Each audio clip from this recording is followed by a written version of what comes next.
internet friends, welcome back to the clusterfuck that is 365 days of samples. So this is one of those projects that it didn't matter how much effort I mentally tried to put into it, I could not get this back on track for whatever reason. So I thought one of the easiest ways to get this project back on track is to end it for the time being and restart it hopefully in the near future. So without further ado, I am putting two products back into my collection, and the rest of them I used up. So let's get into the products. So the two products that are going back, the first one is the Cocoa Moisturizing Mask by Perricone D. This smells absolutely delicious, like chocolate. I've used this before. This was just kind of like one of those secondary samples of, do I really want to buy it? Do I not want to buy it? Well, I did end up actually buying the full size of this, and now I'm just trying to get rid of the samples. But right now, weather is going good. I've been using a hydrating serum that unfortunately I'm not going to use again, but I've been enjoying for the time being. The product is heavily scented. I will actually talk about that rather shortly, so that's why I'm not telling you what it is, but it's been working great for my skin and I don't need that moisture boost, so unfortunately I just never reach for these. And the other one is the Urban Decay Troublemaker, and the reason I didn't start using this one is because my Benefit Bad Gal Bang is still kicking. I thought it would be dried up by now. I also thought it would be gone by now, so the fact that it's still lingering, I'm perfectly happy because, like I said last time, it is probably my favorite mascara I've used, so I'm okay if it lingers around a little bit longer. Next are some samples that were not picked in the last sort of one, but they're all the same one, and there's like 13 of them.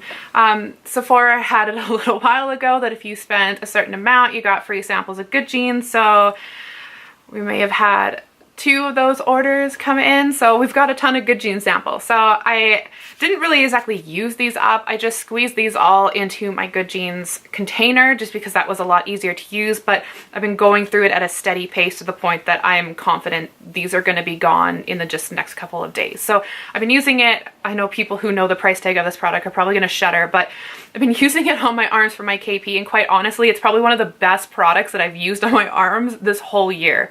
It's the one that's had the most consistent results, I would say. So again, it's one of those products that they only get to a certain point, so like there still is a little bit of texture to my arms, but they're the smoothest they've been, and it's been continual smoothness. So you know what, they were free samples.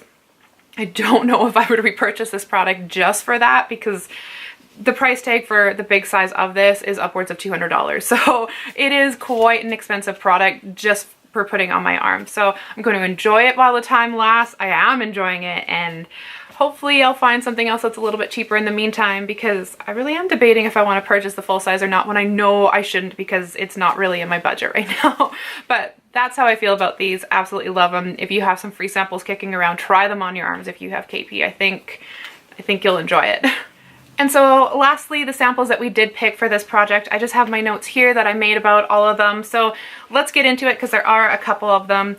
The first one, we'll start with the Cover FX Power Play Foundation. The first time I tried this, I tried shade N0. I thought it color matched really well. It just kind of like evened out my skin tone, but I did use it on top of a really heavy moisturizer, and I also use it on top of sunscreen. I found that it sat nice pretty much throughout the day. I would say 6-7 hours it sat really nice, and then kind of near the end of the day, getting into 8-10 hours, I noticed it was starting to kind of like flake off, get a little bit uneven. It was completely gone off of my nose, which is a place that doesn't usually tend to hold foundation anyways. But yeah, so I started noticing at the end of the day it was kind of wearing off, and I was like, okay, you know what, at 8 hours I'm okay with that. Then I read the information about the product, and it was like, oh, great for combination oily skin, and I was like, maybe it was the oil in my sunscreen that was causing it to sit as nice as it was, so I tried it on my bare skin, and I'm not sure. I feel like it's emphasizing my texture, so essentially it's not smoothing anything out. It made me, I used the shade P10 this time on my bare skin, and it made me look so pale, which is funny because it's a little bit deeper of a, it's not even deeper, it's a little bit darker of a color compared to N0, but it also made me look super rosy, which, you know, kind of makes sense given that it is a pink undertone, but it was just a fail all around. So the Cover FX Power Play on top of sunscreen, if you're somebody with dry or normal skin, I think you would actually probably enjoy. However, not most of us want to go out and buy a separate sunscreen to wear over top of, or a separate foundation to wear over top of sunscreen. So yeah, if you're somebody who's in the market for a foundation for their sunscreened up skin, you should check out that one. So next I have the Gentle Daily Wash by Kate Somerville. This was in my top cleansers. I found that it was very simple, it did the job, it helped take off makeup, it was gentle around my eyes, and the reason I kind of wanted to use this again was to see if it dried out my skin. Now, I'm thinking the last time I tried these kind of cleansers before I decided to retry them was back in the winter, and so it's not really fair to test them out in the summertime because my skin doesn't get as dry in the summertime. So still enjoying this, but I did compare it price-wise to the Drunk Elephant Bestie Cleanser as well as the Pharmacy Be Clean Cleanser, because those are the three that are in my top right now for my most enjoyable, don't irritate my skin, do exactly what that I want them to do kind of cleanser. So price-wise, the Kate Somerville is $11 an ounce. The Drunk Elephant is $8.40 an ounce, and the Pharmacy wins at $7.40 an ounce. So I love these three cleansers equally, but honestly, I'd probably reach more for the Pharmacy one just because I am on quite a bit of a budget right now. So I want the best bang for my buck, and right now that's the Pharmacy one. But next was the product I was kind of hinting at earlier, the hydrating serum that just felt absolutely great but had a strong scent to it. Now, the thing I found funny about this product is that scent was actually high up on the ingredient list. So this is the Hydra Skin Intensive Skin Hydrating Serum by Darphin, and it felt great on the skin. It kind of just felt like a little bit thicker water. It had a lasting hydrated feel, but it smelt, product-wise, it smelled like something you would expect from Dior or from Lancome. Like, it had that kind of heavy fragrance to it. So I'm a little upset about that because I really did enjoy this product, but I'm not a fragrance product kind of person. So unfortunately, it's a no for me just for that reason. But if you're somebody who doesn't mind fragrance, this felt so luxe on the skin. This was great for a hydrating serum. Next is a product that I keep trying for whatever reason. I really want to love the product, and unfortunately I can never, it doesn't ever do anything for me. It doesn't irritate my skin, it doesn't make my skin look better, like it just does absolutely nothing. And that is the C Firma Day Serum by Drunk Elephant. I really want to love this product, just I never notice anything. It doesn't matter how short-term or long-term I use this product for, it just does nothing. So that's disappointing. There's a lot of people who love it, and I wanted to be one of those people, but it's just not the product for me. And the last two products that we have, I'll start with this one. This is the Secret Sauce Clinically Advanced Miraculous Anti-Aging Moisturizer by IT Cosmetics. This felt luxe on the skin. This felt so nice. It was a richer consistency, but it felt lightweight. It felt like it absorbed really nicely.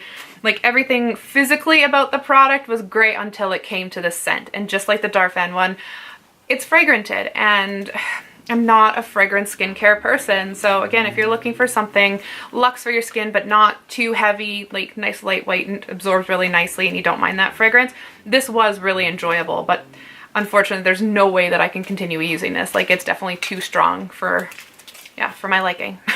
And last but not least, unfortunately, we're ending this on a bad note. I usually don't like doing that, but I set this up really bad this time, is the Tatcha Pearl Illuminizing Eye Tint.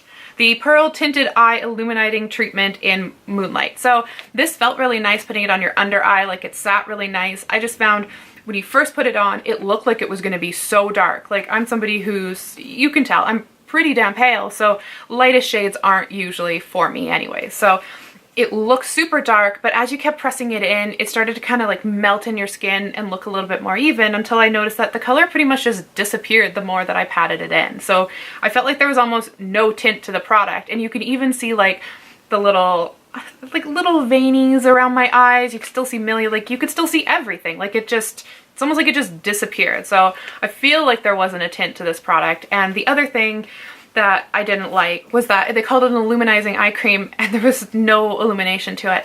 I was excited because it wasn't supposed to be one of those iridescent kind of illuminizing. It was just supposed to make it look brighter. But like I said, like, it felt like it had nothing. Like, there was no glow, there was no color change, just absolutely nothing. So it just felt like a standard eye cream, and unfortunately for Tatcha, I have other eye creams that I prefer over this one. I find them a little bit more hydrating, they sit a little bit nicer, and I don't have to worry about the fact that I put color on my under eyes as well. So unfortunately, this one's a no for me. I like the idea of it, unfortunately it just didn't work for me. So that is my last 365 days of samples for the first half of 2018, and hopefully when I restart this sometime in the near future, we'll be able to keep that rhyme and reason to it that we used to be able to do. So thank you for checking in with me. I know this project will be back. Thank you for Elle for starting this. I will have her link down below as always, because this was her project that she started. I always think she deserves some sort of credit. So make sure you go check out her videos as well. She's an awesome YouTuber. She's actually really creative, really fun, and really inspiring. So until the next video, guys, thanks for checking in with me, and I'll see you then.